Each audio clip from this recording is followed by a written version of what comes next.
გესალმებით. დღეს ამ დარბაზში კიდევ ერთხელ მოვისმინეთ საგარეო კომიტეტის თავმჯდომარისგან გურულების საყვარელი სადღეგრძელო მშვიდობა. და მე სიმართლე გითხრათ, ბოლო პერიოდში ხშირად ვხედავ ხომ რომ სადღეგრძელობის იქით ჩვენი საგარეო პოლიტიკა ისევე როგორც საშინაო ვეღარ მიდის და გულწრფელად მაინტერესებს რა არის საქართველოს ეროვნული ინტერესი.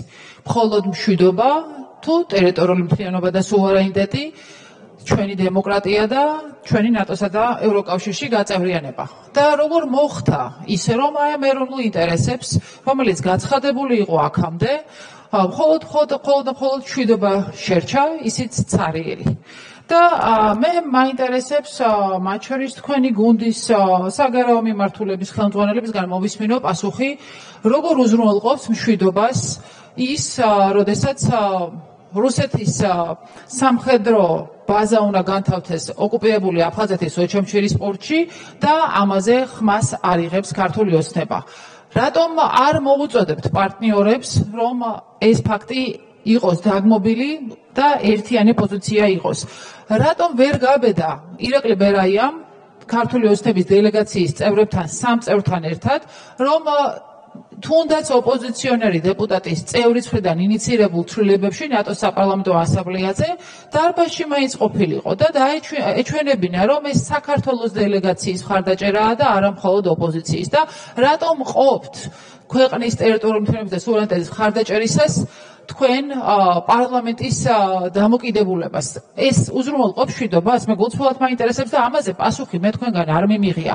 ან მშვიდობას როგორ უზრუნველყოფს ის, როდესაც თქვენ გეშინიათ ნებისმიერი რეზოლუციის მხარდაჭერა, რომელიც პუტინს ემუქრება გამოაცხადოს დიქტატორად და ესე იყო პასეშიც, სადაც თქვენ ვერ მოიცალეთ ქართული ოცნების წარმომადგენლობა, რომ საქართველოს სახელით ამ რეზოლუციისთვის ხარი დაგეჭირათ. აქამდე იმას მაინც იწონებდით ხოლმე, თავს იწონებდით, რომ საერთაშორისო ასპარეზზე მხარდაჭერას ახორციელებთ და ეხლა ამისაც გეშინიათ.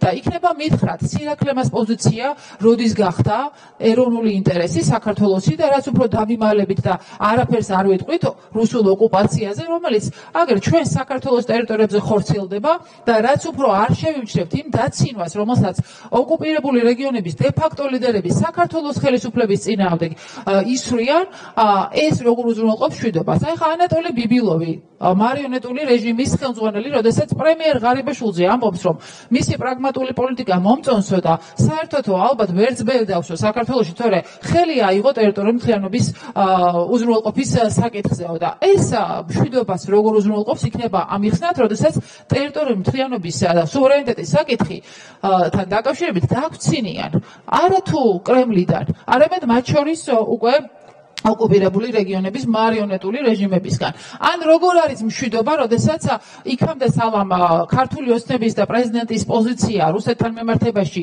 ერთიანი იყო, ისევე როგორც იმ მძიმე ომთან, რომელიც 2008 წელს რუსეთმა საქართველოს წინააღმდეგ წამოიწყო და ეხლა, როდესაც რუსეთის ლიდერები, მათ შორის მარიონეტული რეჟიმების ლიდერები პრეზიდენტს აკრიტიკებენ, თქვენ წამოიწყეთ იმპიჩმენტის პროცესი და თქვენივე პრინციპულ არჩევანს არა დიქტატურას, თავისუფლებას ეუბნებით უარს. ხომ არ ნიშნავს ეს, რომ თქვენ დიქტატურის დამყარება ამ გამიჯვნის პროცესში გინდათ და გსურთ და ამ მოცემულობაში თქვენი ცარიელი მშვიდობა ძალიან კარგად აღწერა ლელდღუნიამ და იქნება კიდევ ერთხელ გადავიკითხოთ ბუმბერაზი კლასიკოსები, ისევე როგორც საქართველოს ისტორია და სიმართლე უთხრათ ხალხს, რომ თქვენი მშვიდობა არის კაპიტულაცია, თქვენი მშვიდობა არის სუვერენიტეტის მიტაცება რუსეთის მხრიდან და თქვენი მშვიდობა